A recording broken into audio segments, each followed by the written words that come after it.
शेर की सवारी। किसी गांव में एक बुढ़िया रहती थी। उसका एक ही बेटा था। एक दिन उसका बेटा भेड़ बकरियां चराने जंगल में पहुंचा कि आसमान पर काली घटाएं उमड़ आई, जोर से हवा चलने लगी और धीरे धीरे तूफान बनाया।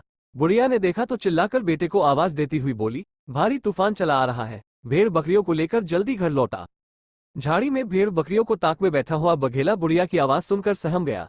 सोचने लगा, ये तूफान क्या बला है। जंगल में एक से एक खूंखार और बलशाली जानवर तो है, पर तूफान का नाम कभी नहीं सुना। अब ये कौन सी चीज जंगल में आ गई है। निश्चित ही यह कोई खतरनाक चीज होगी। सोचकर बघेला मन ही मन डर गया और तूफान की मार से बचने के लिए चुपचाप झाड़ी से निकल भेड़ बकरियों में शामिल हुआ। थोड़ी देर में लड़का भेड़ बकरियों को लेकर घर लौटा और उन्हें ओबरे में ले जाकर बंद कर दिया। उसके घर लौटते ही बरसात भी शुरू हो गई। आंधी पानी और तूफान का जोर हो गया। तभी चोर को चोरी की बात सूझी। यही मौका है, सोचकर वह आधी रात के समय बुढ़िया के ओबरे से एक हृष्ट पुष्ट बकरे को चुराना चाहता था। अचानक हाथ में बघेला लगा, उसकी गर्दन में रस्सी डाल दी और बाहर खींच लाया। बघेले को लगा कि अब उसकी खैर नहीं। तूफान ने यहां भी पीछा नहीं छोड़ा।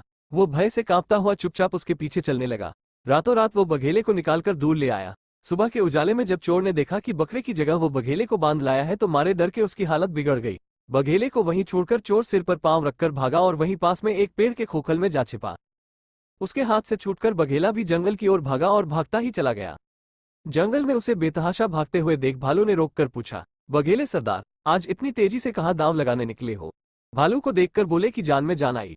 हौंकते हुए बोला, क्या बताऊं कलुआ राजा, अब इस जंगल में हमारी दाल न गलेगी। अब यहाँ एक भयानक जंतु आ पहुंचा है। उसका नाम तूफान है। मुझे लगता है वो इस जंगल में किसी को रहने न देगा। उसके चंगुल से किसी तरह जान बचाकर निकल आया हूँ।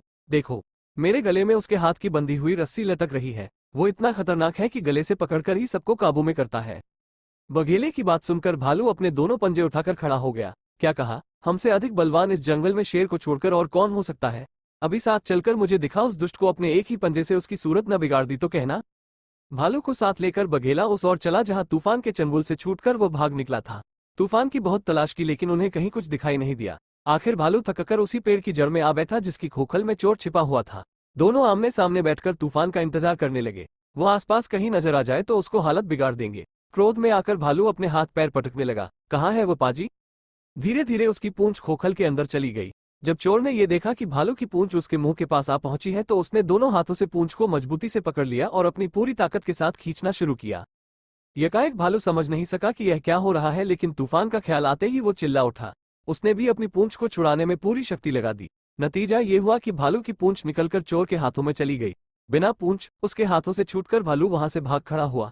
दोनों भागते भागते दूर पहुंचे और एक घनी झाड़ी में जाकर दम लिया। गजब हो गया, ये कैसा जंतु है जो पूंछ की तरफ से भी अचानक हमला बोल देता है। वे तूफान के बारे में बातें कर ही रहे थे कि एक शेर की नजर उन पर जा पड़ी। अत्यंत भयभीत हुआ जानकर शेर ने उनका हालचाल पूछ लिया। हाल क्या पूछते हो जंगल के राजा, अब तो इस जंगल में तुम्हारा रहना कठिन है। तुमसे भी अधिक शक्तिशाली तूफान नाम का जानवर इस जंगल में आ पहुंचा है।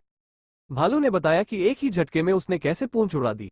बघेले ने भी आगे बढ़कर अपनी गर्दन में बंधी हुई रस्सी शेर को दिखाई। दोनों ने शेर से कहा कि अब इस जंगल को छोड़कर कहीं और चल देना चाहिए। शेर को उनकी बात पर ताव आ गया। बोला, तुम सब काया हो, भला किसी की मौत आई है जो मेरे रहते हुए इस जंगल में कदम रखने की हिम्मत करे। अभी चलकर मुझे दिखाओ कि कैसा है वो तूफान। एक ही झपट्टे में चीर फाड़ कर उसका काम तमाम न किया तो मेरा नाम भी शेर नहीं। तीनों मिलकर उस ओर चले जहां तूफान ने भालू की पूंछ उखाड़ी थी। उन्होंने घनी झाड़ियों और अंधेरे झुरमुटों में तूफान की तलाश की लेकिन वहां कुछ भी नजर न आया। इस बीच अपनी जान बचाने के लिए चोर उस पेड़ के खोखल से निकलकर पेड़ की सबसे ऊंची शाख पर जा बैठा जहां पत्तों के बीच कुछ भी दिखने में न आता था। बहुत खोजबीन करने पर जब तूफान कहीं नजर न आया तो शेर ने क्रोध में आकर गरजना शुरू किया। उसकी गरज सुनकर पेड़ पौधे कांप उठे। मारे डर के चोर का सारा शरीर कांप गया। उसके हाथों से टहनियां छूट गई और वह अपने पूरे भार के साथ शेर की पीठ पर आ गिरा। शेर को लगा कि जैसे कोई पहाड़ उसकी कमर में आ गिरा हो। यकायक अपने ऊपर तूफान का हमला हुआ समझ वह उछलकर भागा। चोर को भी एक ही रास्ता दिखाई दिया। उसने शेर की कमर अपनी बाहों से इस तरह कस ली कि उसकी सांस घुटने लगी। अब तो जान के लाले पड़ गए। फिर अपनी जान बचाने की खातिर वह लंबी छलांग लगाता हुआ दूर निकल गया। इतना लंबा सफर तय करने के कारण चोर बहुत थक गया। धीरे धीरे उसकी बाहें ढीली पड़ गई। हाथ शेर की कमर से छूट गए और वह जमीन पर आ गिरा, किंतु शेर को पीछे देखने की फुर्सत कहाँ थी। वह पागल हुआ भागता ही रहा। जान बची लाखों पाए। कहीं दूर निकलने के बाद तीनों फिर मिल गए। अब तो शेर के हौसले भी पस्त हो चुके थे। बोला, सचमुच वो तूफान तो बहुत ही खतरनाक है, लेकिन ने उसे ठीक से पहचाना नहीं। वो न तो गले से काबू करता है, न पूंछ की तरफ से तुम हमला बोलता है। लगता है उसे सवारी करने का बहुत शौक है। यदि मुझे मालूम लोगों की इतनी तगड़ी सवारी भी करता है तो हरगिज उसकी तलाश न करता, इसलिए अब हमें इस जंगल को छोड़कर कहीं चल देना चाहिए। होता कहकर तीनों ने उस जंगल से विदा ले ली। इस प्रकार की कहानियों को पढ़ने के लिए मेरे चैनल को सब्सक्राइब करें एवं बेल आइकन दबाना बिल्कुल ना भूलें। आपका एक सपोर्ट मेरे लिए महत्वपूर्ण है। धन्यवाद।